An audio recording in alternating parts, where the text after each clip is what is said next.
Auka is the result of actually a long history of payments innovation, all the way back from 2006, where we were the first one to develop mobile payment technologies in the Scandinavian countries.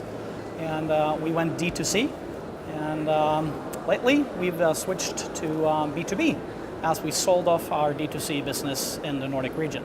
So we were the first one to launch mobile payments in the Nordics and also specifically in Norway. So now we're bringing that piece of technology to the rest of the world on a B2B basis. So that's Auka. Just looking at this conference, there is a lot of action going on. Now there's three main differentiating factors between us and sort of the hype. Number one is that we've been around since 2006. And number two is obviously that there's a lot of players attacking sort of novel ideas or very specific niches. And what we see now is that there is a trend for financial services hitting way broader than before. So you compete with Facebook on social aspects of payments. You bring chat into payment. There's multimedia action. There's contextualization. There's personalization. There's so many things you need to do, and we have a full stack. So we're not sort of very niche. We provide everything a retail bank needs, which we believe is very important, because otherwise you'll end up with a lot of different vendors.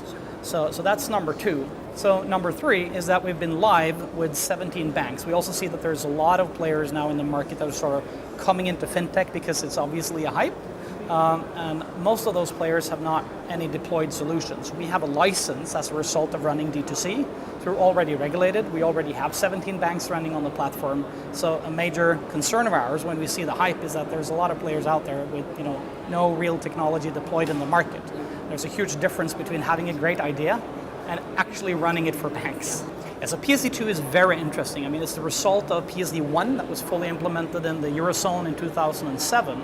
Now the problem with the problem with PSD1 is that the desired effect from sort of creating a more dynamic region with a lot of more competition didn't really happen, right? Banks were good fending off. So the PSD2 is very specific. It requires banks to open up APIs. That will lead to a whole new flora of players entering the market. And if you use the example of Facebook, I mean, they have 1.7 billion customers, and about 70% of those customers are active. I guess you use Facebook, I use Facebook, right? And we use it way more often than we use our banking app. And this is a huge challenge because when these players get their license, and by the way, Facebook has a license already, so when we pass January 2018, Facebook will be able to connect to your bank account on your behalf. So if you use Facebook, say 150 times a day, and you use your mobile banking app, say 4 times a month, that is a problem for retail banks, because those 4 times a month might end up being 4 times you use with the Facebook app instead. So there's a huge challenge for retail banks to address this in a new way and create new and sticky services for you and I, so that we stay close to our bank relationship rather than drifting further apart from it.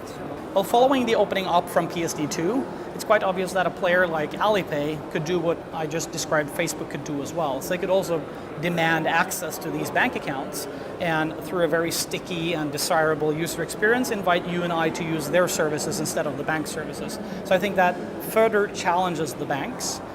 There is a huge sort of pressure building up, especially in the EU because of PSD2, where providers like Alipay and Facebook and all of these other very clever providers are challenging the banks and saying, I got sticky channels and I also got financial services to cover the needs of your consumers. And they will basically grab them, right? So for us as a vendor of technology and services for retail banks, it's a great opportunity because we see, especially here from this conference as well, there is a desire for seamless solutions for these retail banks to bring to customers, and they need to do it fast. So they can't develop their own. They need to come to proven vendors that have stuff that is live, which is sticky and attractive to fend off the Facebooks and the Alipays of the world.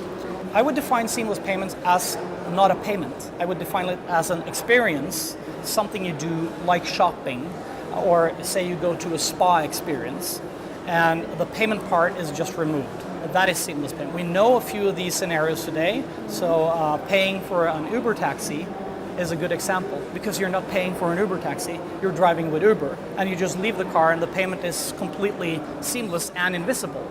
And I believe that that's sort of where the future will go, looking at seamless payments. You just indulge yourself in the experiences you would like to have, and there's no payments there. It's all seamless.